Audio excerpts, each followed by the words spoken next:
Hello दोस्तों, नमस्कार। स्वागत है आप सभी का एक और नए सेशन में। तो आज के इस सेशन में डिस्कस करने वाले हैं एमटीएस और हवलदार एग्जाम के आगामी शिफ्टों के लिए जीके जीएस और मैथ के इंपॉर्टेंट क्वेश्चन और इंपॉर्टेंट टॉपिक से जो अभी तक एसएससी ने 3 दिनों में यानी आपका 9 शिफ्टों में पेपर बनाया है और आने वाले जितने भी शिफ्ट होने वाला है बिल्कुल ऐसा प्रश्न बनने वाला है। जो साथियों अभी तक एसएससी ने आपका टॉपिक से सवाल सेलेक्ट किया, आज की इस सेशन में पूरा टॉपिक कवर करने वाले हैं। तो जितने लोगों का आने वाला शिफ्टों में एग्जाम होने वाला है, ये सेशन उनके लिए अति महत्वपूर्ण होने वाला है। तो इसमें हम लोग टोटल क्वेश्चन करेंगे 115 यानी 115 क्वेश्चन करेंगे जीके प्लस मैथ के क्वेश्चन मिलाकर। तो अभी तक जितना शिफ्ट हुआ आपका पूरा निचोड़ कर लाया हूँ आज की सेशन में, वो भी इंपॉर्टेंट टॉपिक से रिलेटेड क्वेश्चन होने वाले। आपके टॉपिक वाइज क्वेश्चन मिलेंगे जो आपके परीक्षा में आ सकते हैं। ओके, तो चलिए सेशन को स्टार्ट करते हैं। आप सभी को पता होगा क्लास की टाइमिंग हमारी सुबह 8 बजे रहती है और दोपहर के 12:30 बजे और शाम को 6:30 बजे रहती है। तो चलिए इस सेशन को स्टार्ट करते हैं। अभी तक हमारे टेलीग्राम से आप नहीं जुड़े हैं तो डिस्क्रिप्शन बॉक्स में पहला लिंक दिया गया है, या आप साथियों टारगेट विथ विवेक के नाम से भी सर्च करेंगे तो वहाँ भी तिरंगा का लोगो लगा रहेगा, वहाँ आप जाकर ज्वाइन कर सकते हैं। तो चलिए देखते हैं इस सेशन को, बिल्कुल अच्छे से एक एक क्वेश्चन देखते हैं। आपका टॉपिक वाइज रहेगा साथियों जो आपके परीक्षा में बन सकते हैं और आ सकते हैं। देखिए पहला प्रश्न क्या दिया है, थुल्लल नृत्य की उत्पत्ति निम्नलिखित में से किस राज्य में हुई है। तो थुल्लल नृत्य की उत्पत्ति साथियों ये आपका केरल राज्य में हुई है। पहले का हम लोग का ए ऑप्शन क्या हो जाएगा, बिल्कुल राइट ऑप्शन हो जाएगा।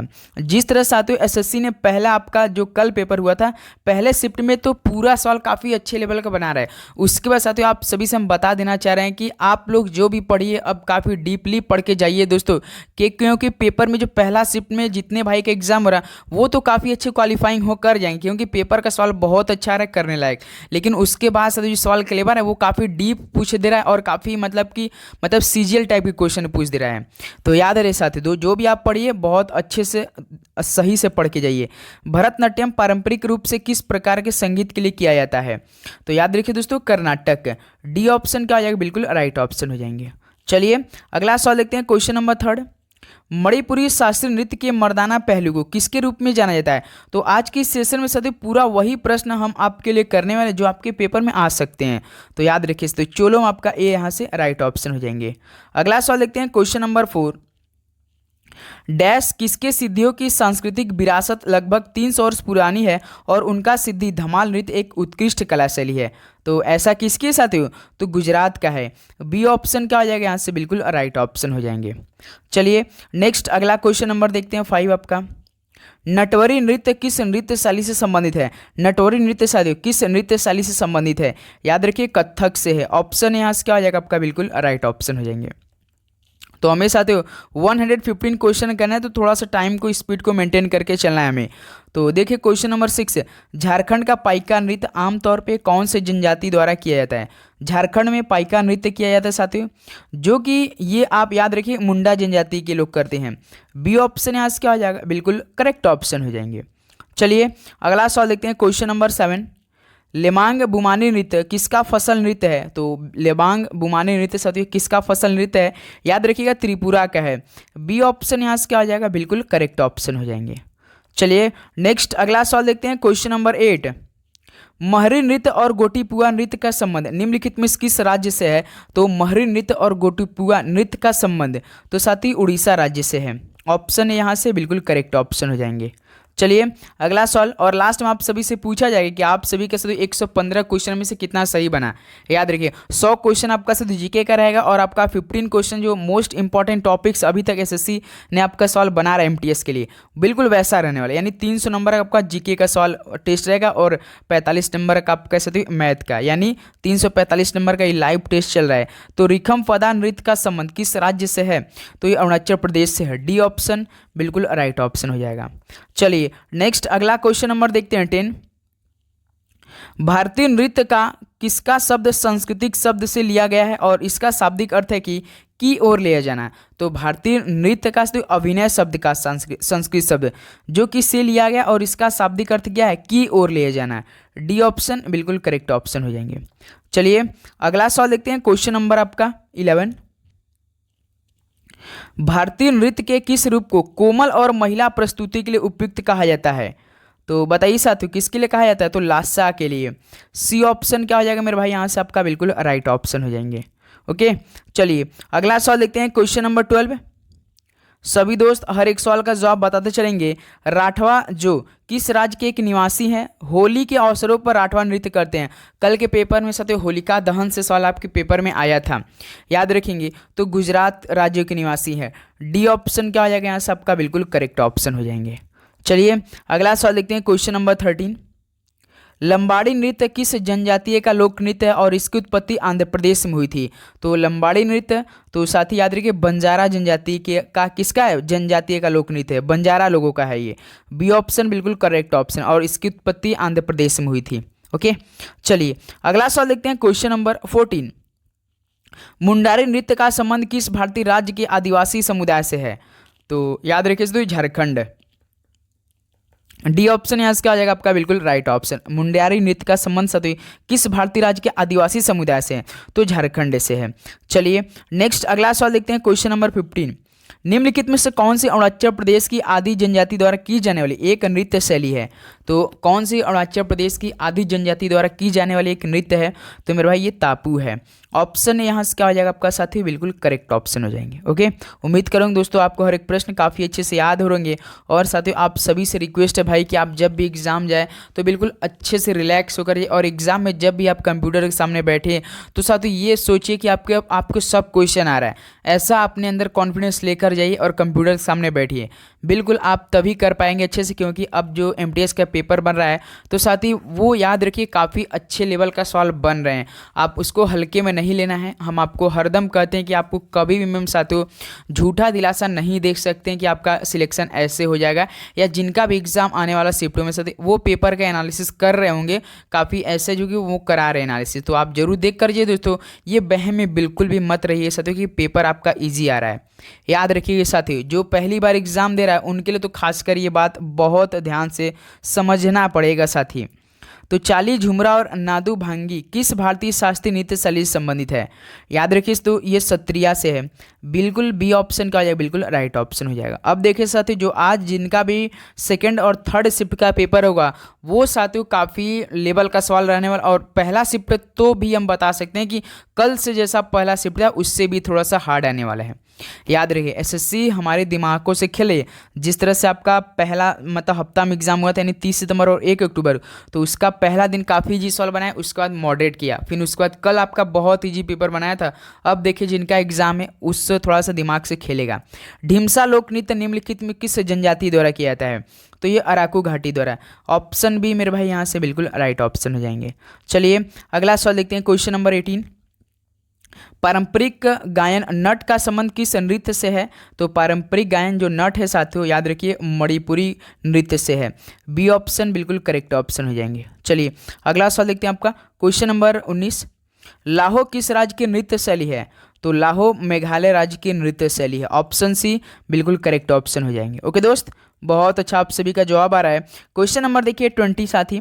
चविट्टू कल्ली का लोक नृत्य निम्नलिखित में किस भारतीय राज्य से संबंधित है।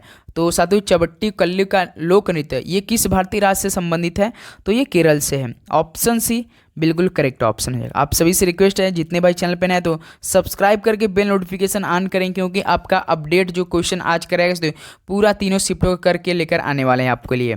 देखिए क्वेश्चन नंबर 21। निम्नलिखित में से कौन सा लोक नृत्य हरियाणा में पुरुषों द्वारा किया जाता है। बताइए साथियों इनमें से कौन सा लोक नृत्य जो कि हरियाणा में पुरुषों द्वारा किया जाता है। तो साथी याद रखिए गुग्गा है। डी ऑप्शन क्या हो जाएगा यहाँ से बिल्कुल करेक्ट ऑप्शन हो जाएंगे। चलिए नेक्स्ट अगला सवाल देखते हैं, क्वेश्चन नंबर 22। घुरेही निम्नलिखित में किस भारतीय राज्य का लोक नृत्य है। तो घुरेही किस भारतीय राज्य का लोक नृत्य है, कल शायद हमने ये साथियों आपको सवाल कराया था। हिमाचल प्रदेश आपका भी बिल्कुल राइट ऑप्शन होने वाला है। चलिए अगला सवाल देखते हैं, क्वेश्चन नंबर 23। कामसाले निम्नलिखित में किस भारतीय राज्य का लोक नृत्य है। तो कामसाले किस भारतीय राज्य का लोक नृत्य है, तो मेरे भाई ये कर्नाटक का है। बी ऑप्शन क्या आ जाएगा यहाँ सबका बिल्कुल करेक्ट ऑप्शन हो जाएंगे। चलिए अगला सवाल देखते हैं, क्वेश्चन नंबर आपका साथी 24। निम्नलिखित में से झारखंड की संथाल जनजाति द्वारा कौन सा नृत्य किया जाता है। तो झारखंड की संथाल जनजाति द्वारा कौन सा नृत्य किया जाता है? तो साथी झीका दसाई। ऑप्शन ए यहाँ से आपका बिल्कुल करेक्ट ऑप्शन होने वाला है। अब याद रखिए साथियों, अनुच्छेद से जो सवाल पढ़िएगा ना, जो मोस्ट इंपॉर्टेंट टॉपिक वाला है अनुच्छेद वो पढ़िए, और सबसे अधिक राष्ट्रपति से रिलेटेड जो सवाल बन रहा है वो पढ़ के जाइएगा। यदि आपको 2 क्वेश्चन सही करना है, पॉलिटी से 2 क्वेश्चन आपके पेपर में आ रहे हैं, याद रखिएगा। चंगाई नृत्य भारत के किस राज्य से संबंधित है? तो साथियों नागालैंड से है। ऑप्शन सी बिल्कुल करेक्ट ऑप्शन हो जाएंगे। चलिए अगला सवाल देखते हैं आपका, क्वेश्चन नंबर 26। अलारिप्पू नृत्य भारत के निम्नलिखित में से किस शास्त्रीय नृत्य का रूप है? अलारिप्पू नृत्य भारत के किस शास्त्रीय नृत्य का रूप है? तो ये भरतनाट्यम क्या है? ऑप्शन ए क्या हो जाएगा यहाँ से आपका बिल्कुल करेक्ट ऑप्शन हो जाएंगे। ओके, चलिए अगला सवाल में बढ़ते हैं, क्वेश्चन नंबर 27। थबल चुंगपा भारत के किस राज्य का लोक नृत्य है? तो थबल चुंगपा भारत के किस राज्य का लोक नृत्य है? तो ये मणिपुर का है। ऑप्शन सी बिल्कुल करेक्ट ऑप्शन हो जाएंगे। चलिए अगला सवाल देखते हैं, क्वेश्चन नंबर 28। कलासम भारत के निम्नलिखित में से किस शास्त्रीय नृत्य की एक नृत्य अनुक्रम है? कलासम बताइए किस शास्त्रीय नृत्य की एक नृत्य अनुक्रम है? तो साथी याद रखिए कथकली का है। कलासम यानी Kathakali, B option correct option हो जाएंगे। चलिए अगला सवाल देखते हैं, क्वेश्चन नंबर देखिए 29। माठी अखोरा भारत के निम्नलिखित में से किस शास्त्रीय नृत्य से संबंधित है? याद रखिए, तो हम लोग फटाफट इसलिए हर एक क्वेश्चन को डील कर रहे हैं क्योंकि देखिए इसमें हम लोग 115 क्वेश्चन करेंगे, इसलिए हमें टाइम का भी बचत ध्यान देना है क्योंकि एग्जाम काफ़ी नज़दीक है। आज तो काफ़ी भाइयों के एग्जाम भी है, कल भी है, तो हमें कम समय में अधिक से अधिक क्वेश्चन हल करने की ज़रूरत है। ऐसा नहीं कि हम लोग उसी क्वेश्चन को देखें बार बार और हम ऐसा कि उसी में टाइम वेस्ट कर दें, बिल्कुल नहीं मेरे भाई। हमें कम समय में अधिक से अधिक क्वेश्चन को हल करना है और याद भी कर लेना है। लाई हरोबा भारत के निम्नलिखित शास्त्रीय नृत्यों में से किसका प्रारंभिक रूप है? तो ये मणिपुरी का है। ऑप्शन ए मेरे भाई क्या हो जाएगा बिल्कुल करेक्ट ऑप्शन। लाई हरोबा सिंपल से याद रखिए मणिपुरी का है। ये किसका प्रारंभिक रूप है? तो मणिपुरी का है। अगला सवाल देखते हैं, क्वेश्चन नंबर 31। करगम लोक नृत्य किस राज्य से संबंधित है? तो करगम लोक नृत्य याद रखेंगे सभी दोस्त, ये तमिलनाडु से है। ऑप्शन ए क्या हो जाएगा बिल्कुल आपका करेक्ट ऑप्शन हो जाएंगे। चलिए अगला सवाल देखते हैं, क्वेश्चन नंबर 32। संगफाओ आदिवासी नृत्य निम्नलिखित में से किस राज्य में किया जाता है? तो संगफाओ आदिवासी नृत्य साथियों किस राज्य में किया जाता है? याद रखिए अरुणाचल प्रदेश में किया जाता है। डी ऑप्शन क्या हो जाएगा यहाँ सबका बिल्कुल करेक्ट ऑप्शन हो जाएंगे। ओके, चलिए नेक्स्ट अगला सवाल बढ़ते हैं, क्वेश्चन नंबर 33 देखिए। कुचिपुड़ी नृत्य किस प्रकार के संगीत के साथ किया जाता है? तो कुचिपुड़ी नृत्य किस प्रकार के संगीत के साथ किया जाता है? तो ये कर्नाटिक, आपके पेपर में कर्नाटिक आएगा सीन, जैसे कर्नाटिक लिखा है तो वैसे साथ कर्नाटिक है। ऑप्शन भी यहाँ से क्या हो जाएगा बिल्कुल करेक्ट ऑप्शन हो जाएंगे। चलिए अगला सवाल देखते हैं आपका, क्वेश्चन नंबर 34। वेम्पति चिन्ना सत्यम निम्नलिखित में किस शैली से प्रसिद्ध है? आपके पेपर में प्रसिद्ध व्यक्तित्व से भी सवाल बन रहा है, तो वेम्पति चिन्ना सत्यम ये किस शैली से संबंधित है या प्रसिद्ध है साथियों? याद रखेंगे मेरे भाई ये कुचिपुड़ी में है। ऑप्शन यहाँ से क्या हो जाएगा आपका बिल्कुल करेक्ट ऑप्शन हो जाएंगे। ओके, चलिए अगला सवाल देखते हैं, क्वेश्चन नंबर 35। निम्नलिखित में से 20वीं शताब्दी में शास्त्रीय नृत्य की भरतनाट्यम शैली के प्रमुख प्रतिपादकों में से एक कौन थी? तो याद रखिए से तो टी बाला सरस्वती थे। ऑप्शन बी टी बाला सरस्वती बिल्कुल राइट ऑप्शन, जो कि 20वीं शताब्दी में शास्त्रीय नृत्य की भरतनाट्यम शैली के प्रमुख प्रतिपादकों में से एक थी, टी बाला सरस्वती। चलिए अगला सवाल देखते हैं, question number 36। Doctor Teejan Bai निम्नलिखित में से किस कला शैली में उनके योगदान के लिए विश्व प्रसिद्ध है? बताइए किसके लिए? तो पंडवानी के लिए साथी। ऑप्शन ए यहाँ से क्या हो जाएगा आपका बिल्कुल करेक्ट ऑप्शन हो जाएंगे। ओके, चलिए नेक्स्ट अगला सवाल देखते हैं, क्वेश्चन नंबर 37। गोपिका वर्मा ने 2019 में निम्नलिखित में से किस नृत्य शैली में संगीत नाटक अकादमी पुरस्कार जीता? तो ये सवाल एसएससी का फेवरेट सवाल बन रहा है साथी, याद रखेंगे। मोहिनीअट्टम के लिए गोपिका वर्मा ने 2019 में जो किस नृत्य शैली में संगीत नाटक अकादमी पुरस्कार जीता? तो मोहिनीअट्टम के लिए। नेक्स्ट अगला सवाल देखते हैं, क्वेश्चन नंबर 38। हरिप्रसाद नंबूदरी किस भारतीय शास्त्रीय नृत्य की प्रतिपादक हैं? तो ये कथकली की हैं। डी ऑप्शन मेरे भाई यहाँ से क्या आ जाएगा आपका बिल्कुल राइट ऑप्शन। हरिप्रसाद नंबूदरी ये किस शास्त्रीय नृत्य की प्रतिपादक है? तो कथकली की। अगला क्वेश्चन नंबर देखिए 39।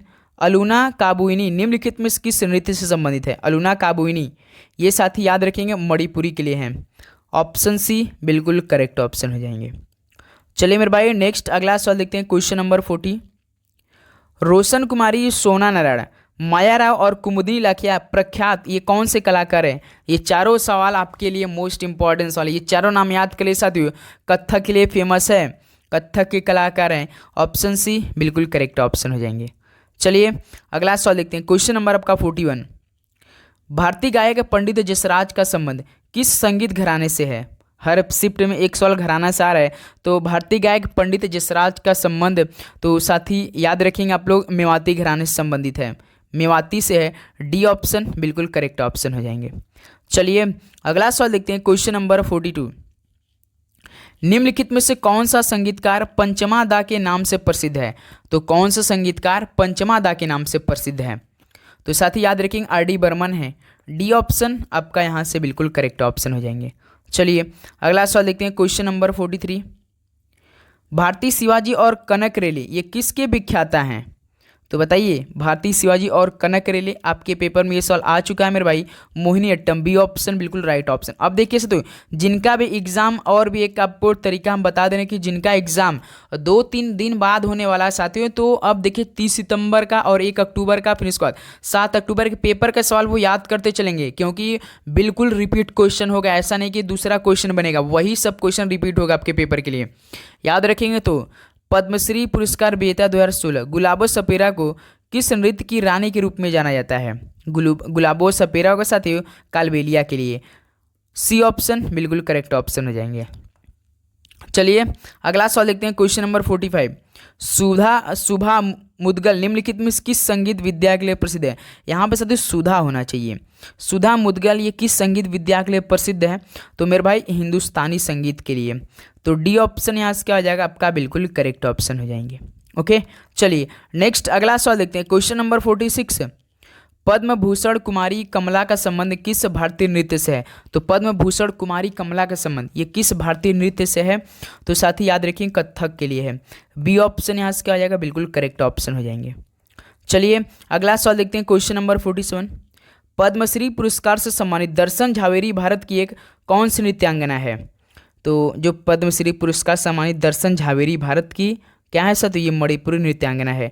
डी ऑप्शन क्या हो जाएगा बिल्कुल राइट ऑप्शन हो जाएगा। ऐसे भी सवाल आता है कि झावेरी बहनें के नाम से भी सवाल पेपर में आता है ना, कि झावेरी बहनें कौन से एक भारतीय नृत्यांगना है? तो मणिपुरी की हैं, याद रखेंगे। चलिए अगला सवाल देखते हैं। Question number 48। उस्ताद हस्सू खान संगीत के निम्नलिखित में किस घराने के संस्थापकों में से एक थे? बताइए सभी साथी। तो याद रखिए ग्वालियर के थे। ऑप्शन सी बिल्कुल करेक्ट ऑप्शन हो जाएंगे। चलिए अगला सवाल देखते हैं। Question number 49। वर्ष 2015 के साल्जबर्ग महोत्सव में नृत्य प्रदर्शन के लिए किसे एक राजसी भारतीय शास्त्रीय नृत्य के रूप में जाना जाता है? तो साथ ही वर्ष 2015 के साल्जबर्ग महोत्सव में नृत्य प्रदर्शन के लिए किसी एक राजसी भारतीय शास्त्रीय नर्तक के रूप में जाना जाता है? तो अलारमेल वल्ली को साथी, अलारमेल वल्ली मोस्ट इंपॉर्टेंट सवाल है, इस पर आप लोग स्टार लगाएंगे साथी, याद रखें। बी ऑप्शन करेक्ट ऑप्शन हो जाएंगे। नेक्स्ट अगला सवाल देखते हैं। क्वेश्चन नंबर देखिए 50। पद्मश्री 2023 और संगीत नाटक अकादमी पुरस्कार 2001 निम्नलिखित में किसे सम्मानित किया गया है? बताइए साथियों। पद्मश्री 2013 में और संगीत नाटक अकादमी पुरस्कार 2001 में ये किसे सम्मानित किया गया था? तो साथ ही याद रखिए घनकांत बोरबायन को। ऑप्शन बिल्कुल राइट ऑप्शन, घनकांत बोरबायन को। ओके चलिए अगला सवाल देखते हैं। क्वेश्चन नंबर आपका देखिए 51। और साथियों जितना भी सवाल हमने आपके लिए बनाया ना, बिल्कुल साथियों फैक्ट की तरह क्वेश्चन बनाया है। अब देखिए साथियों हमने पूरा पेपर का 9 दिन का पेपर एनालिसिस किया। देखिए 25 क्वेश्चन में तो आपका 16-17 क्वेश्चन तो बिल्कुल पढ़ाया हुआ आ रहा है। जो साथियों आपके 8 से 9 क्वेश्चन आ रहे हैं ना भाई, वो मतलब कि थोड़ा सा डीपली आ रहे, पढ़ाया हुआ आ रहा है, लेकिन साथियों वो काफ़ी मतलब पुराना सवाल पूछ दे रहा है। तो आप ध्यान, और काफ़ी मतलब कि ना, मतलब कि उसमें कि घोल के सवाल बना दे रहा है भाई। बोनाली उत्सव निम्नलिखित में किस राज्य में मनाया जाता है? तो ये तेलंगाना में मनाया जाता है। ऑप्शन बी क्या हो जाएगा करेक्ट ऑप्शन हो जाएंगे। चलिए अगला सवाल देखते हैं। Question number 52। झारखंड में मवेशियों के सम्मान में दिवाली के तुरंत बाद अमावस्या के अगले दिन मनाया जाता है। तो कौन क्या मनाया जाता है? तो सोहराय साथी। ऑप्शन डी बिल्कुल करेक्ट ऑप्शन हो जाएंगे। ओके चलिए नेक्स्ट अगला सवाल देखते हैं। Question number 53। ड्री उत्सव किस राज्य में मनाया जाता है? तो ड्री उत्सव याद रखिए अरुणाचल प्रदेश में मनाया जाता है। ऑप्शन ए बिल्कुल यहाँ से आपका राइट ऑप्शन हो जाएंगे। चलिए अगला सवाल देखते हैं। Question number 54। कौन सा त्यौहार छत्तीसगढ़ और उड़ीसा की मिश्रित समृद्धि संस्कृति को सामने लाता है? तो ऐसा कौन सा त्यौहार जो कि छत्तीसगढ़ उड़ीसा की मिश्रित समृद्धि संस्कृति को सामने लाता है, वो बस्तर गोंचा लाता है। बी ऑप्शन बिल्कुल करेक्ट ऑप्शन हो जाएंगे। चलिए अगला सवाल देखते हैं, क्वेश्चन नंबर 55। लुई नगाई नी त्यौहार का संबंध किस राज्य से है? तो लुई नगाई नी त्यौहार का संबंध तो याद रखेंगे मेरे भाई, ये मणिपुरी राज्य से है।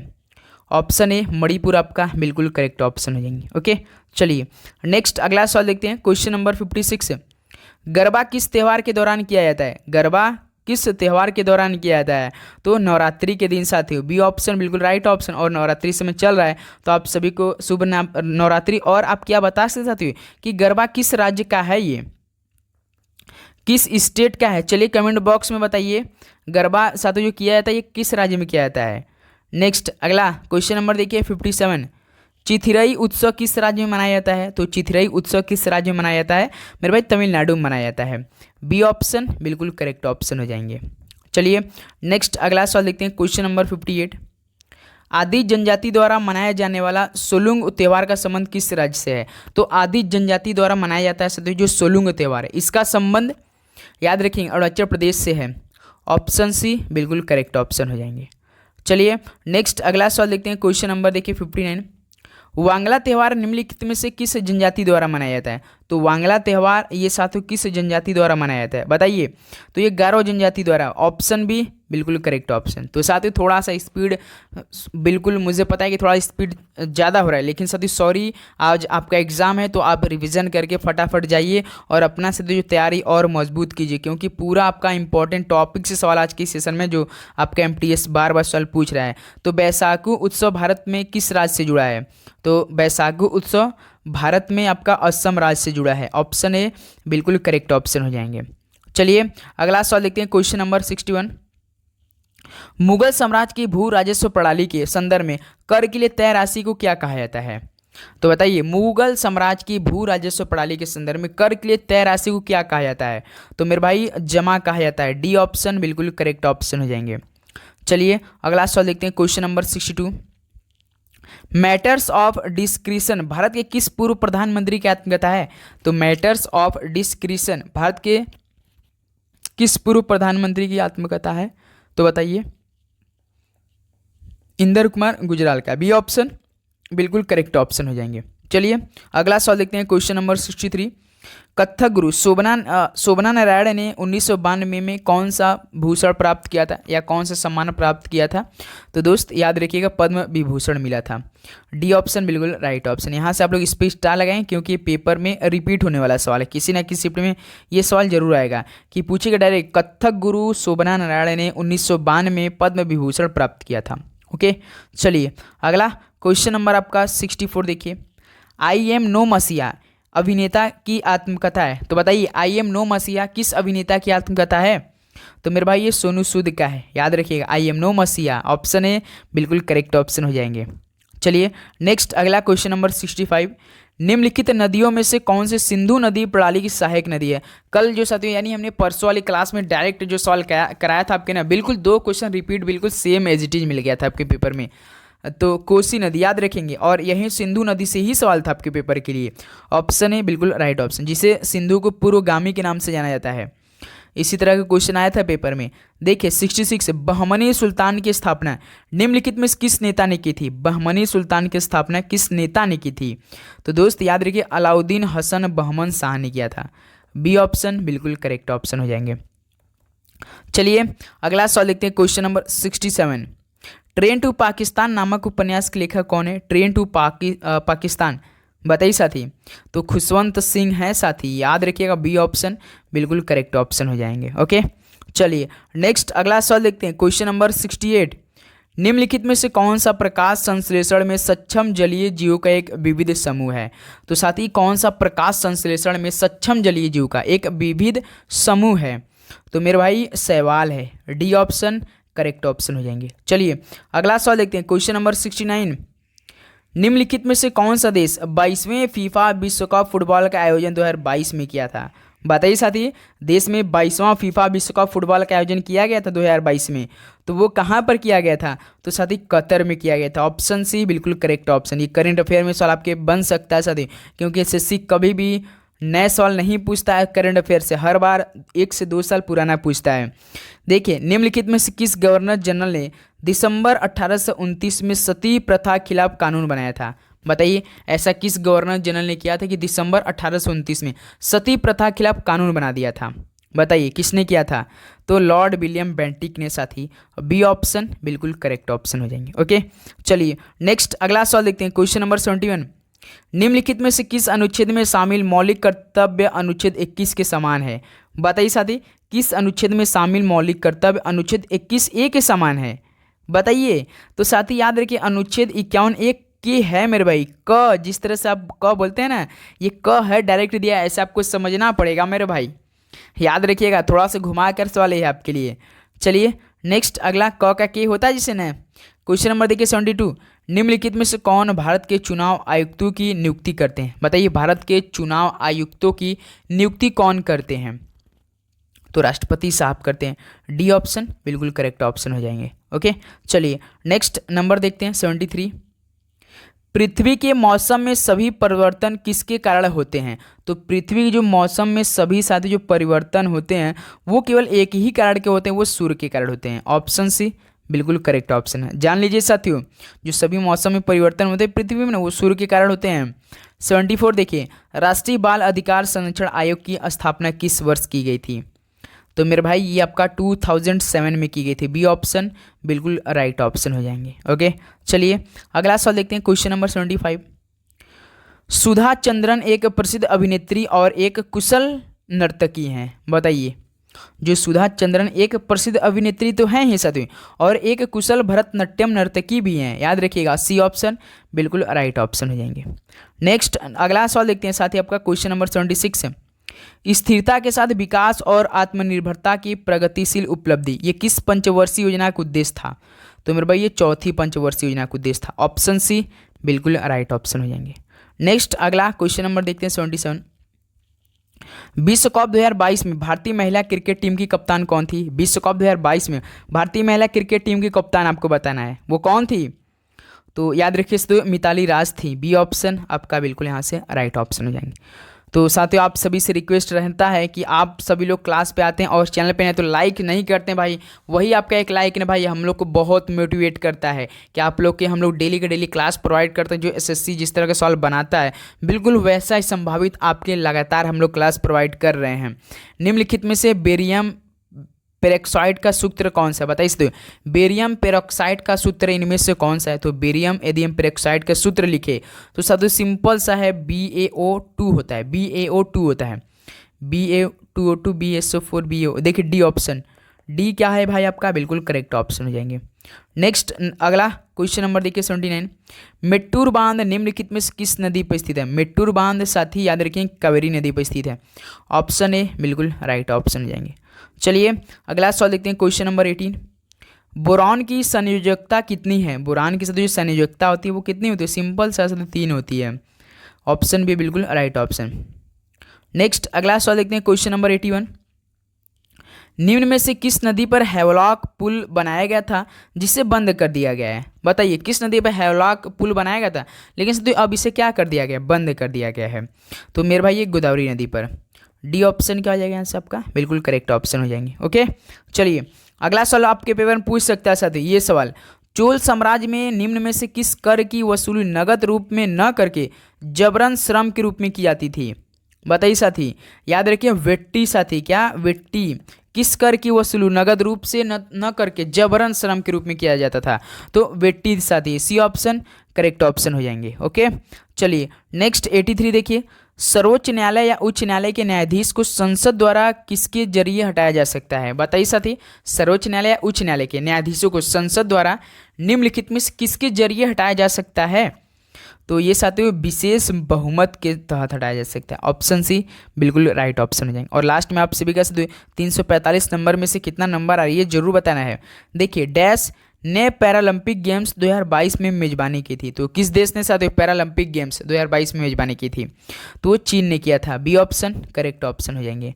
नेक्स्ट अगला क्वेश्चन नंबर 85, निम्नलिखित में से कौन सा देश आईसीसी महिला टी20 विश्व कप 2020 में उप विजेता रहा था? तो भाई 2020 का सवाल है ये, याद रखिएगा। तो भारत रहा था साथी, ऑप्शन ए बिल्कुल राइट ऑप्शन। जो महिला टी20 विश्व कप हुआ था ना साथी 2020 में, उसमें भारत उप विजेता रहा था, रनअप रहा था, हार गया था। नेक्स्ट 86 देखिए, 2001 की जनगणना के अनुसार भारत के किस राज्य में सबसे अधिक जनसंख्या में अप्रवासी आए? बताइए। 2001 की जनगणना के अनुसार, 2011 की नहीं, 1 की जनगणना के अनुसार पूछ रहा है, भारत के किस राज्य में सबसे अधिक जनसंख्या में अप्रवासी आए? तो साथी याद रखिएगा महाराष्ट्र में। बी ऑप्शन करेक्ट ऑप्शन हो जाएंगे। नेक्स्ट नंबर देखते हैं 87, कदम्ब राजवंश का आधुनिक समय के किसका एक प्राचीन शाही राजवंश था? तो कदम्ब राजवंश साथियों आधुनिक समय के ये कर्नाटक का एक प्राचीन शाही राजवंश था। डी ऑप्शन करेक्ट ऑप्शन हो जाएंगे। ओके चलिए नेक्स्ट 88 देखते हैं, किस पंचवर्षीय योजना में कृषि पर ध्यान देने के लिए विपरीत भारी उद्योग पर ध्यान देने के लिए वकालत की गई थी? बताइए सकते हो ऐसा किस पंचवर्षीय योजना में किया गया जो कि कृषि पर ध्यान देने के लिए विपरीत भारी उद्योग पर ध्यान देने की वकालत की गई थी? तो मेरे भाई ये की गई थी दूसरी पंचवर्षीय योजना। दूसरी पंचवर्षीय योजना की टाइम पीरियड क्या थी? 56 से 61 के बीच में थी।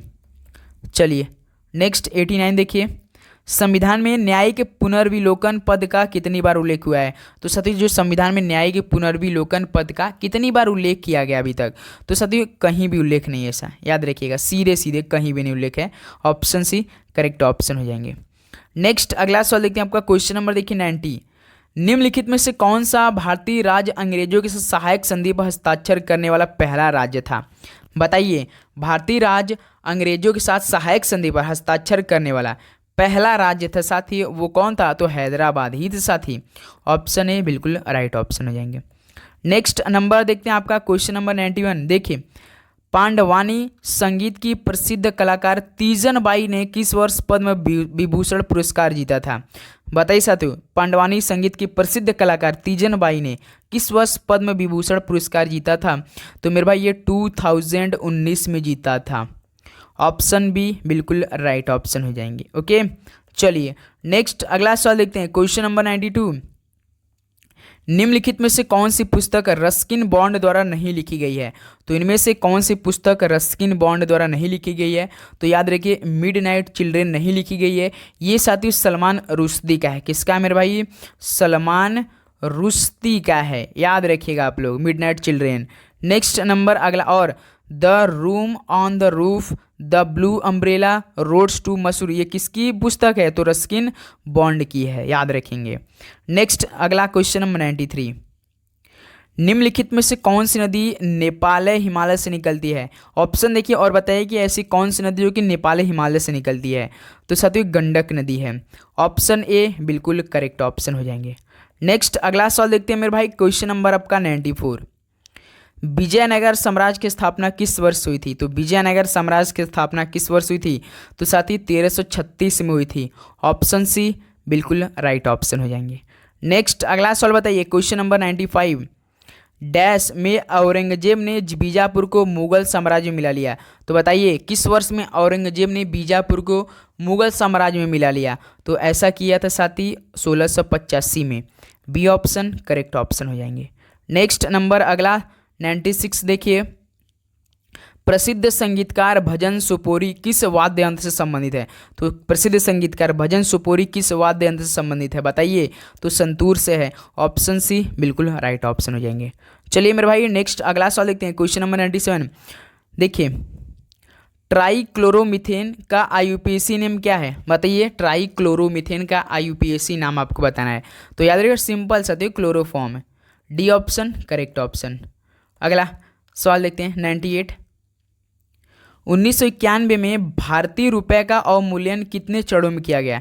तो 1991 से भारतीय रुपए का जो अवमूल्यन किया गया था वो आपका टोटल से 2 चरणों में किया गया, यानी 2 बार किया गया था। डी ऑप्शन करेक्ट ऑप्शन हो जाएंगे। ओके चलिए नेक्स्ट नंबर देखते हैं, क्वेश्चन नंबर 99।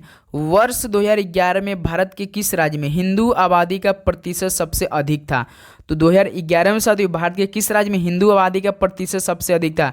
ये सवाल है मेरे भाई, मैंने अपने मतलब कम्युनिटी पोस्ट में कल शाम को अपलोड कर दिया था, शायद करीबन 9 बजे करीबन, और उसका आप लोग परसेंटेज देखिए कि कितने भाई राइट ऑप्शन दिए, और इसका राइट ऑप्शन देखते हैं हिमाचल प्रदेश होगा। और जाकर जो जो आपने अपना आंसर लगाया है परसेंटेज देख लीजिए, और कमेंट बॉक्स में देखिए काफ़ी अच्छे स्टूडेंट है जो कि बिल्कुल अच्छे से बताया है, जो इतने सही बताया उनको भाई बहुत दिल से धन्यवाद कि बहुत अच्छा उनकी तैयारी चल रही है, याद रखेंगे। चलिए नेक्स्ट नंबर अगला सवाल देखते हैं, क्वेश्चन नंबर 100 देखिए। रोलिंग प्लान किन 2 पंचवर्षीय योजनाओं के बीच लागू किया गया था? बताइए रोलिंग प्लान साथियों किन 2 पंचवर्षीय योजनाओं के बीच लागू किया गया था? तो मेरा एक तो 5वीं और 6ठी के बीच में, डी ऑप्शन बिल्कुल राइट ऑप्शन होने वाला है। तो साथियों इस तरह से आपका टोटल 100 क्वेश्चन कंप्लीट हो चुका है जीके जीएस का, जो अभी तक आपका 9 शिफ्ट में पेपर बना है, पूरा साथियों निचोड़ है आपके लिए। हम उम्मीद से ज़्यादा ये सवाल कराया जो कि पेपर में आ सकते हैं ऐसे सवाल। तो अब देखिए साथी आपसे रिक्वेस्ट कि मैथ के जितने भी भाई का दिक्कत है या किस टॉपिक सवाल बन रहा है वो मैथ के क्वेश्चन अटेम्प्ट करेंगे। ओके तो चलिए मिलते हैं आज साथियों, पेपर जो होगा एक बार फिर से पूरा पेपर के साथ दोपहर के 12:30 बजे, वही अपने टाइमिंग के साथ, वही अपना लेक्चर के साथ। सभी को एग्जाम के लिए बेस्ट ऑफ लक। चैनल पर नहीं तो सब्सक्राइब कर लेंगे सभी साथी। ओके चलिए तो क्वेश्चन लोग आप लोग मैथ का अटेम्प्ट के ये लीजिए, आपका क्वेश्चन नंबर फर्स्ट देखिए मैथ का। हाँ तो चलिए आज का सेशन शुरू करते हैं। देखिए पहला क्वेश्चन क्या है हमारा, क्वेश्चन है एक सिंपलीफिकेशन का क्वेश्चन है। कैसे है कि ब्रैकेट में आपका 41 गुणे 36 का 4 भागे 96 का 2 भागे 24। तो देखिए इस प्रकार के क्वेश्चन को सॉल्व करने के लिए हम लोग क्या करते हैं, नियम लगाते हैं वी बॉड मास का नियम। कौन सा नियम लगाएंगे हम लोग, वी बॉड मास का नियम। ठीक है, भी का मतलब होता है रेखा कोष्ठक, बी से होता है ब्रैकेट, ओ से ऑफ या का, फिर डी से डिवीजन या भाग, एम से मल्टीप्लिकेशन या गुणा, ए से एडिशन या जोड़, एस से सब्ट्रैक्शन या घटाना। ठीक है चलिए लगाते हैं हम लोग। तो कोई रेखा कोष्ठक तो है ना, वेक्टोरियल का मतलब होता है रेखा कोष्ठक। किसी जैसे कोई संख्या लिख देगा जैसे 2 + 3 और इसी के ऊपर एक रेखा लगा देगा, भागे कुछ भी मान के चलिए 5 है कुछ है। तो सबसे पहले हम लोग इसको सॉल्व करेंगे, जो रेखा के नीचे होगा उसको सॉल्व करते हैं। ठीक है इस तरह से करते हैं। चलिए तो इस वाले क्वेश्चन को हम लोग सॉल्व करते हैं। तो क्या हो जाएगा, हमारा दिया है 41 गुणे फिर उसके बाद 36 है, तो 36 का निशान हटता है तो यहाँ पे क्या लगता है, गुणा लगेगा, भागे आपका 96 गुणे 2 भागे 24। आसान सा है क्वेश्चन, ज्यादा दिक्कत है नहीं, सॉल्व कर लीजिए। देखिए क्या हो जाएगा आपका 41 गुणे 36 गुणे 4 करेंगे तो कितना होगा 144 होगा। ठीक है डिवाइड बाई 96 गुणे 2 करेंगे तो कितना हो जाएगा आपका 192। 96 दूना 192 होता है भागे 24। ठीक है चलिए करते हैं फटाफट, बस कैलकुलेशन ही है यहाँ पर और कुछ बचा नहीं है, इसमें कुछ भी बचा नहीं है। तो 144, अब देखिए 192 में आप 24 से भाग देंगे तो कितने बार में जाता है, ये 8 बार में जाता है। ठीक है तो चलिए लगा लीजिए, यहां से हो जाएगा आपका 41 गुणे, देखिए अब 144 में 8 से भाग देंगे तो यानी कितना 18 वाट है, 144 होता है यानी 18 बार कटेगा। अब 41 गुणे कर लीजिए 18, तो देखिए कितना होगा आपका 18 एकम 18 का 8, 18 चौक 72 1 73, कितना उत्तर आया 738, यानी ऑप्शन सी क्या हो गया इसका राइट आंसर हो गया। ठीक है चलिए अगले क्वेश्चन की ओर बढ़ते हैं। क्वेश्चन नंबर अगला क्वेश्चन क्या है, देखिए अगला क्वेश्चन है किसी धनराशि पर 40 वर्षों तक प्राप्त साधारण ब्याज, क्या है प्राप्त साधारण ब्याज उस धनराशि का 2/5 है, तो वार्षिक ब्याज दर कितनी है निकालना है। देखिए हमें क्वेश्चन में क्या दिया है, टाइम दिया है पहले, तो जो दिया है उसको लिख लीजिए। टाइम दिया है 40 साल, ठीक। फिर उसके बाद दिया है साधारण ब्याज, साधारण ब्याज जो सिंपल इंटरेस्ट है वो कितना है, वो उस धनराशि का 2/5 यानी जो मूलधन है उसी का 2/5, यानी हम पी मूलधन मान लिए तो 2/5 उसका साधारण ब्याज होगा। तो बस लगा लीजिए सिंपल सा फॉर्मूला, सिंपल इंटरेस्ट बराबर होता है प्रिंसिपल गुणे रेट गुणे टाइम डिवाइड बाई 100। तो देखिए सिंपल इंटरेस्ट कितना है, P गुणे 2/5 और इधर मूलधन आपका P है रेट हमको निकालना है, टाइम दिया है 40 साल, डिवाइड बाई 10, 100, तो P से P क्या हो जाएगा, काट दीजिए। अब देखिए जो जो बच रहा है सबको इधर उधर भेज दीजिए, तो R बराबर क्या होगा, ये 100 ऊपर चला जाएगा, तो आपका हो जाएगा 2 गुणे 100, और देखिए ये 40 क्या होगा, नीचे आ जाएगा, तो बट्टे कितना हो जाएगा आपका 40 और गुणे 5, देखिए 200 और 40 पंजे 200, कट पीट के रेट कितना आ गया हमारा, जो दर होगा वो कितना आ जाएगा, 1% वार्षिक दर। ठीक है, तो हमसे वही चीज पूछा है, तो देख लीजिए कोई है ऑप्शन में, हाँ ऑप्शन ए है, तो बस ऑप्शन ए क्या हो जाएगा इसका राइट आंसर हो जाएगा। चलिए अगले क्वेश्चन की ओर बढ़ते हैं, क्वेश्चन नंबर 43।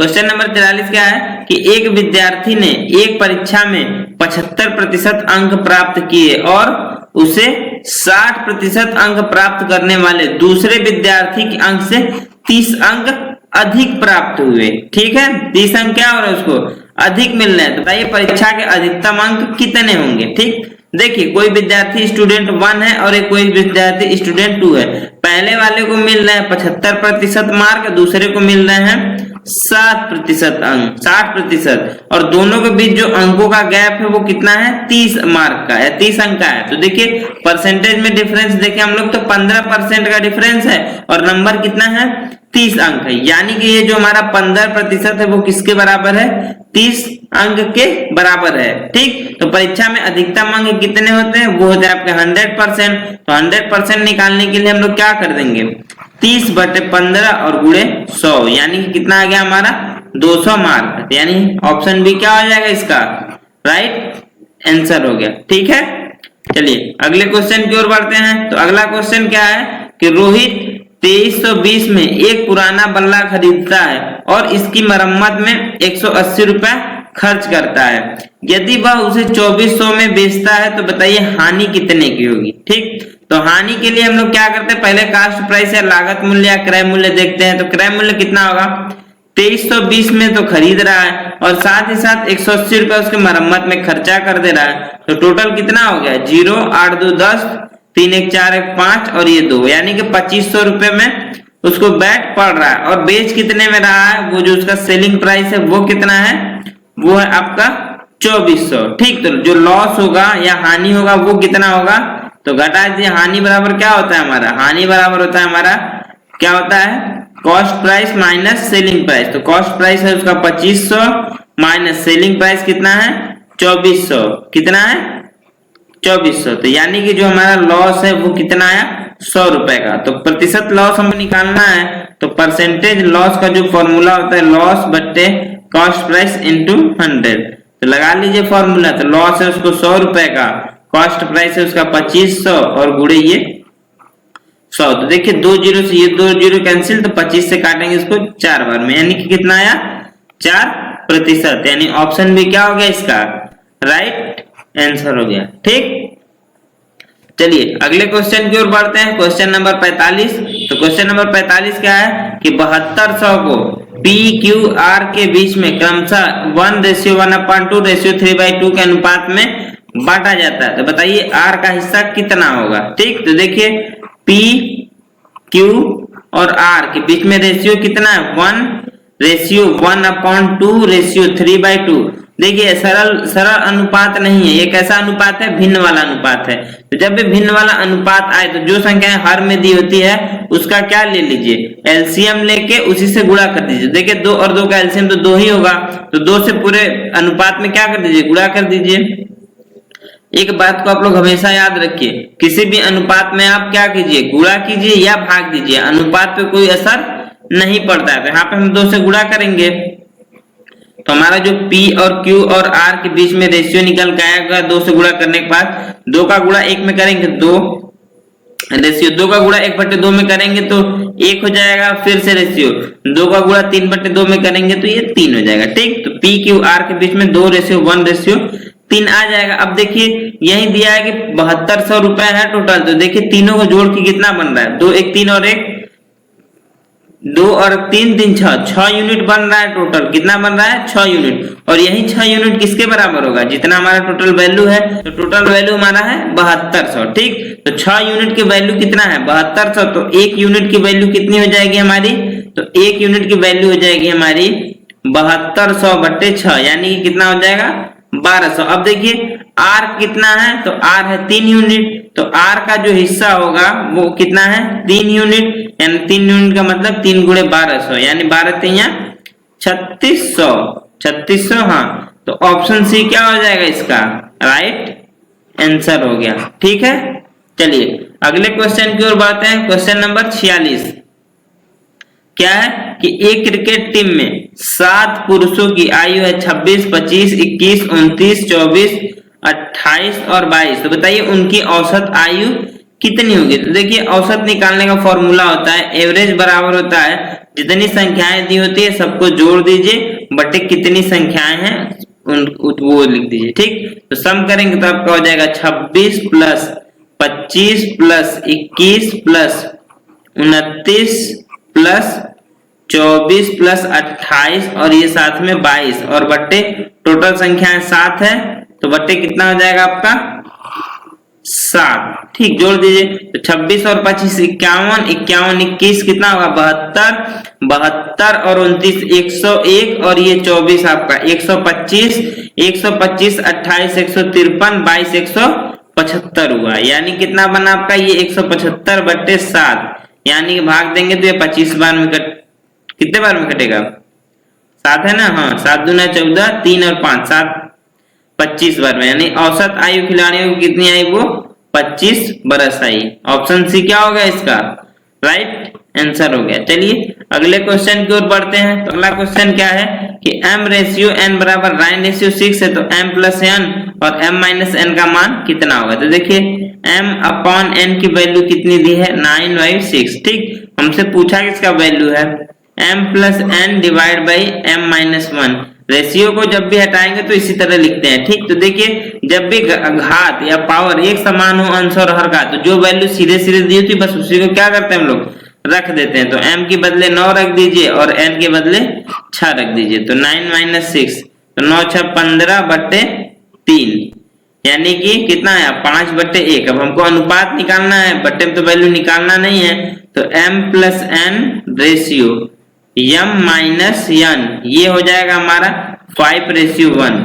ऑप्शन बी क्या हो गया हमारा राइट आंसर हो गया। ठीक है, चलिए अगले क्वेश्चन की ओर बढ़ते हैं। तो अगला क्वेश्चन क्या है कि किसी वस्तु का विक्रय मूल्य 5175 रुपए है, 5175 है और उस पर 25% की क्या कर दी गई है छूट दे दी गई। तो बताइए वस्तु का अंकित मूल्य कितना होगा। तो देखिए अंकित मूल्य हमारा जो रहता है उसी पे हम लोग डिस्काउंट या छूट देते हैं। ठीक है, तो मान लेते हैं जो हमारा अंकित मूल्य है वो x है, जो हमारा अंकित मूल्य है वो कितना है x है। ठीक, अगर इस पर हम लोग 25% की छूट देंगे तो यानी हम बेच कितने में रहे हैं, तो बेच रहे हैं हम लोग कितने में 75% में, और यही वैल्यू कितनी है हमारी 5175 के बराबर है। सॉल्व कर लीजिए तो x गुणे 75/100 ये बराबर हो जाएगा आपका 5175। तो x बराबर हो जाएगा आपका 5175 गुणे 100 डिवाइड बाई 75। काट दीजिए 25 3 बार में, 25 से ये 4 बार में, 3 से इसको काटेंगे तो 3 1 3 3 7 21 3 2 6 3 5 15, यानी x का वैल्यू आ जाएगा आपका 1700 चौका 6800 और 25 चौका 100, यानी कितना है आपका 6900। यही आपका अंकित मूल्य हो जाएगा। तो ऑप्शन ए क्या हो गया इसका राइट आंसर हो गया। ठीक है, चलिए अगले क्वेश्चन की ओर बढ़ते हैं। तो अगला क्वेश्चन हमारा देखिए क्या है कि 70 सेंटीमीटर आधार की त्रिज्या और 14 सेंटीमीटर ऊंचाई वाले बेलन का वक्र पृष्ठीय क्षेत्रफल कितना होगा। तो देखिए क्या क्या दिया है, जो हमारा रेडियस दिया है वो 70 सेंटीमीटर दिया है और जो हाइट दी है वो कितनी दी है वो दी है 14 सेंटीमीटर। तो वक्र पृष्ठीय क्षेत्रफल का फॉर्मूला होता है कर्व सरफेस एरिया CSA, ये बराबर हमारा होता है 2 पाई r और h रख दीजिए वैल्यू 2 गुणे पाई की वैल्यू होती है 22/7, रेडियस दिया है 70 और हाइट दी है आपकी 14, तो 7 से काटेंगे ये कितने बार में कटेगा 10 बार में। कर लीजिए 22 गुणे 2 करेंगे तो कितना हो जाएगा ये हमारा 44 गुणे 10 और ये गुणे 14। चलिए गुणा करके देख ले 14 चौका 56, 14 चौका 56 5 61 और साथ में 10 है, इतना सेंटीमीटर स्क्वायर 61 60 सेंटीमीटर स्क्वायर होगा इसका सही उत्तर। तो ऑप्शन ए क्या हो जाएगा राइट आंसर। ये फॉर्मूला आप लोग याद रखिएगा, किसी भी बेलन का जो कर्व सरफेस एरिया होता है वो कितना होता है 2 pi R H. Curve surface area का मतलब समझ रहे हैं, जैसे देखिए ये क्या हो गया, कोई बेलन है क्या, मान लीजिए क्या हो गया, ये कोई बेलन हो गया, तो ये त्रिज्या हो जाएगी, तो त्रिज्या आर है, ये बेलन की समझ सपोज कर लीजिए, ये बेलन की क्या है आपकी हाइट है वो h हो जाएगी। तो ये जो गोला वाला पार्ट है ये पूरा गोला गोला ऐसे ये पूरा गोला गोला रहेगा ना। सिलेंडर आप लोग देखें ना, तो सिलेंडर का जो गोला वाला भाग होता है यही कर्व सरफेस एरिया, तो इसी का जो एरिया आता है वही इसी का फॉर्मूला है 2 पाई आर एच। ठीक, चलिए अगले क्वेश्चन की ओर बढ़ते हैं। तो अगला क्वेश्चन है आपका कि एक मेज का विक्रय मूल्य है 68.75। तो बताइए यदि लाभ प्रतिशत 25% है तो मेज का क्रय मूल्य कितना होगा। तो देख लीजिए, तो कोई भी कॉस्ट प्राइस होता है वो कितना होता है अपने आप में, वो अपने आप में होता है 100%। ठीक, अगर किसी को लाभ हो रहा है और वो लाभ कितना है 25% का लाभ हो रहा है, तो यानी कि जो हमारा सेलिंग प्राइस है वो कितना है, सेलिंग प्राइस हमारा होता है कॉस्ट प्राइस प्लस प्रॉफिट है, यहाँ पे लॉस नहीं प्रॉफिट, तो जोड़ दीजिए तो क्या हो जाएगा 100% प्लस 25%, यानी कितना हो गया 125%। यानी ये जो वैल्यू दी है विक्रय मूल्य वाली वो कितने की दी है हमें, वो हमें दी है 125% की वैल्यू, और वो है कितना 6875। तो हमको कॉस्ट प्राइस निकालना है, तो 100% का वैल्यू कितना हो जाएगा आपका, 100% का वैल्यू हो जाएगा 6875 गुणे 100 और डिवाइड बाई 125। तो 25 से काटेंगे ये 4 बार में, ये कटेगा 25 से 5 बार में, 5 से काटेंगे तो 5 एकम 5, 1 5 से यहाँ 15, 3 7 5 7 35 और 5 5 25, यानी कितना है आपका 13 चौका 5200, 75 चौका 300, यानी कि ये कितना बन गया टोटल 5500। यानी कॉस्ट प्राइस कितना आ गया 5500। ऑप्शन डी क्या होगा इसका राइट आंसर हो गया। चलिए अगले क्वेश्चन की ओर बढ़ते हैं। तो अगला क्वेश्चन क्या है कि दो संख्याओं का गुणनफल 720 है और उनका महत्तम समापवर्तक 4 है, इन संख्याओं का एलसीएम कितना होगा। तो देखिए दो संख्याएं अगर a और b दी हैं, तो देखिए इसमें एक फॉर्मूला होता है कि a और b का एचसीएफ गुणे a और b का एलसीएम, ये बराबर होता है आपका a इंटू b।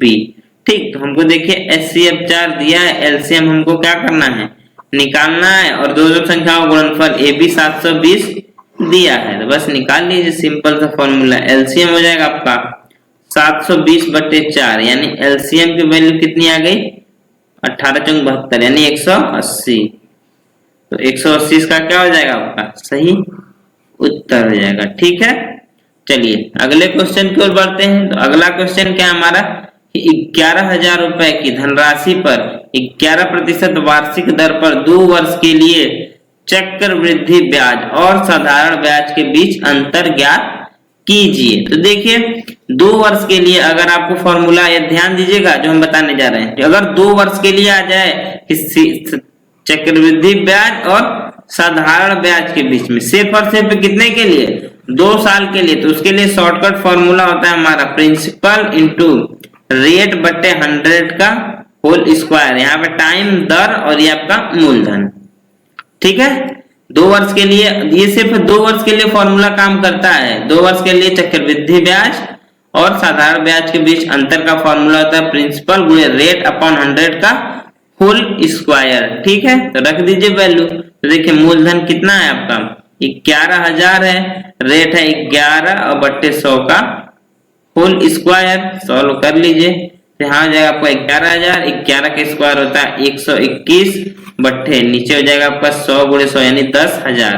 तो देखिए 3 जीरो क्या हो जाएगा, ये 3 जीरो कैंसिल हो गया।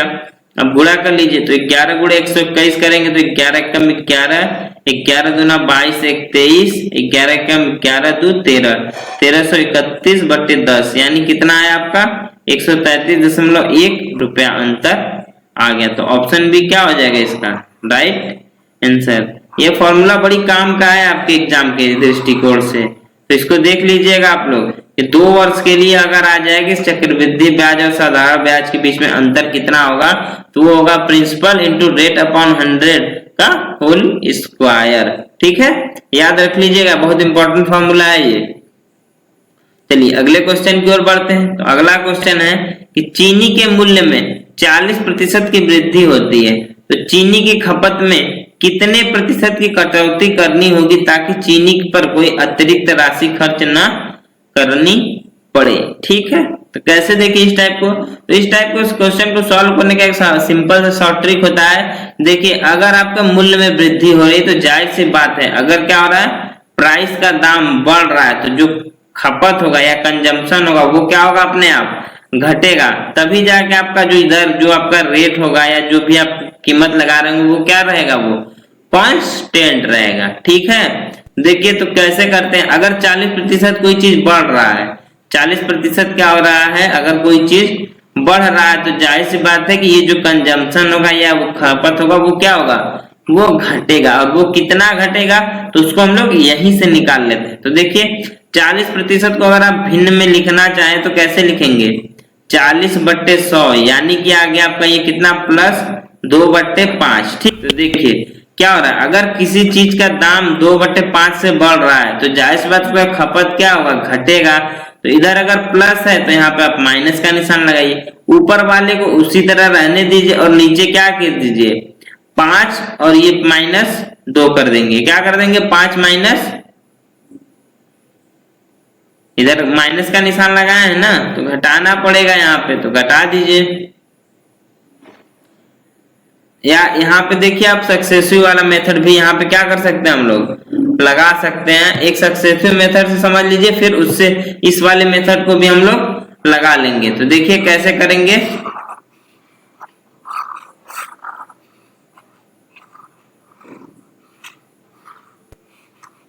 देख लीजिए सक्सेसिव पहले लगाएंगे।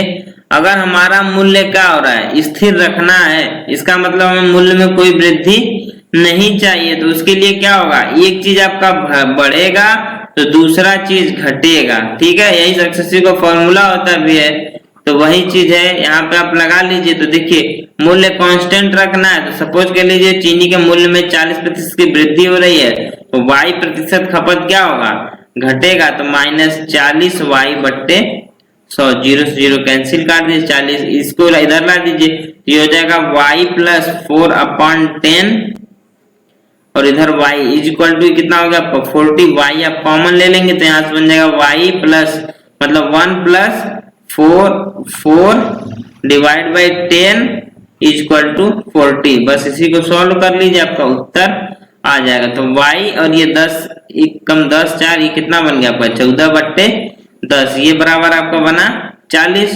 तो y बराबर आपका हो जाएगा इधर से आपका 40 × 10/14। तो सॉल्व कर लीजिए, देखिए 2 से काटेंगे तो ये 5 बार में कटेगा, ये 7 बार में, तो बन गया आपका 200/7, यानी y लगभग आपका आ जाएगा 7 दूना कितना होगा 14, 6 और 0 7 8 56 और आपका 4 और 0 0.5 यानी 28.5% क्या होगा चीनी में खपत में कमी करना होगा। तो ऑप्शन डी क्या हो गया इसका आपका राइट आंसर हो गया। ठीक है, इस तरह से क्या होता है आपका थोड़ा लंबा जाता है। वही जो अगर शॉर्ट मेथड लगाना चाहे तो आप लोग कैसे लगा सकते हैं कि अगर प्राइस क्या हो रहा है बढ़ रहा है तो खपत क्या होगा घटेगा। प्राइस कितना बढ़ रहा है 40% से, तो खपत हमको क्या करना है निकालना है, खपत कितना घटेगा तो उसको निकालने के लिए क्या होगा, तो 40% कितना होता है आपका 2/5। देखिए प्लस 2/5 यानी अगला चीज क्या होगा ये घटेगा, और ये कितना घटेगा तो देखिए ऊपर वाले को उसी तरह लिख दीजिए 2 और नीचे क्या आ जाएगा इसके 2 और 5, 5 और 2 बीच में प्लस का निशान तो 7 कर लीजिए, प्लस -2/7। ठीक, यानी कि 2/7 से क्या करना होगा हमें घटाना होगा। तो बस इसी 2/7 को आप क्या कर लीजिए परसेंटेज में बदल लीजिए, और परसेंटेज में भिन्न को बदलने के लिए हम लोग क्या करते हैं 100 से गुणा। तो देखिए 200/7 सेम चीज वही है 28.5% उत्तर होगा। तो ये आपका शॉर्ट मेथड है, इस तरह से करेंगे। अगर एक चीज बढ़ रहा है तो दूसरा घटेगा, जितना बढ़ रहा है तो उसके आगे प्लस का निशान लगा के परसेंटेज का वैल्यू भिन्न में लिख लीजिए, और साथ ही दूसरे के लिए क्या करिए भांस को उसी तरह लिख दीजिए, और हर में क्या कर दीजिए जोड़ के दोनों को लिख दीजिए। बस इतना ही घटाना होगा, बस घटाने के बाद भिन्न आ जाएगा, और भिन्न करने के बाद उसको प्रतिशत में बदल लीजिएगा। ठीक है, चलिए अगले क्वेश्चन की ओर बढ़ते हैं। तो अगला क्वेश्चन क्या है हमारा, अगला क्वेश्चन है कि साधारण ब्याज दर से 2 वर्ष में कोई देखिए 11,500 रुपए की राशि 12,880 रुपए हो जाती है। तो बताइए ब्याज की दर क्या होगी। ठीक, तो देखिए क्या क्या दिया है इसमें। टाइम दिया है 2 साल, मूलधन या प्रिंसिपल दिया है हमको कितना 11,500 और अमाउंट या मिश्र धन दे दिया है 12,880 दिया है। और हमसे पूछा क्या है रेट कितना होगा। तो रेट निकालने के लिए पहले हम लोग साधारण ब्याज निकाल लेते हैं। साधारण ब्याज क्या होता है, अमाउंट माइनस प्रिंसिपल। अमाउंट कितना है 12,880 माइनस 11,500, यानी घटाएंगे तो हो जाएगा आपका 12,000 11,805 मतलब 1,380 रुपया। तो बस फॉर्मूला लगा लीजिए। तो आपका सिंपल इंटरेस्ट बराबर होता है प्रिंसिपल गुणे रेट गुणे टाइम डिवाइड बाई 100। 1,380 ये बराबर हो जाएगा आपका 11,500। 11,500 गुणे रेट हमको पता करना है, टाइम दिया है 2 वर्ष बट्टे 100। 2 जीरो क्या हो जाएगा, 2 जीरो कैंसिल। 115 गुणे 2 कितना हो जाएगा आपका 230, यानी रेट बराबर आपका हो जाएगा 1,380 और ये बट्टे 230। तो 0 से 0 23 और 138 है, यानी रेट 6 बार में 20 का 120 और 3 का 18 यानी 6%। तो रेट कितना आ जाएगा आपका 6% वार्षिक। तो ऑप्शन ए क्या हो जाएगा इसका राइट आंसर हो गया। ठीक है, चलिए अगला क्वेश्चन, और ये हमारा आज का लास्ट क्वेश्चन भी है। तो देखिए लास्ट क्वेश्चन क्या है कि एक वर्ग का क्षेत्रफल 529 सेंटीमीटर स्क्वायर है, तो इसके विकर्ण की लंबाई क्या होगी। तो देखिए क्या होता है आपका वर्ग है, तो वर्ग का क्षेत्रफल कितना होता है ए स्क्वायर, और ये ए स्क्वायर किसके बराबर है 529। तो ए कितना हो जाएगा अंडर रूट 529, और 529 किसका स्क्वायर होता है 23 का। ठीक, तो यानी वर्ग की भुजा कितनी आ गई 23, और जो वर्ग का विकर्ण होता है वो कितना होता है आपका ए रूट 2, यानी कितना 23 अंडर रूट 2 सेंटीमीटर। यही वर्ग का क्या हो जाएगा आपका विकर्ण। ठीक है, और वर्ग के दोनों विकर्ण याद रखिएगा बराबर होते, तो यही हो जाएगा ऑप्शन सी 23 रूट 2 सेंटीमीटर सही उत्तर हो जाएगा। ठीक है, तो आशा करते हैं आप लोगों को सेशन पसंद आया होगा। अगर सेशन पसंद आया तो वीडियो को लाइक कीजिएगा और अपने दोस्तों तक भी शेयर कीजिए और चैनल को सब्सक्राइब भी कर लीजिएगा। बाकी आप लोग मन से पढ़ते रहिए और अच्छे से एग्जाम देकर आइए, और एग्जाम में जैसे जैसे क्वेश्चन आते हैं तो टेलीग्राम ग्रुप पे क्वेश्चन को भेजने का भी मतलब जो जो क्वेश्चन याद रहे भेज दीजिए, जिससे आने वाले शिफ्ट में उसी टाइप के क्वेश्चन करवाए जा सके, जिससे और भी स्टूडेंट को फायदा हो। बाकी धन्यवाद।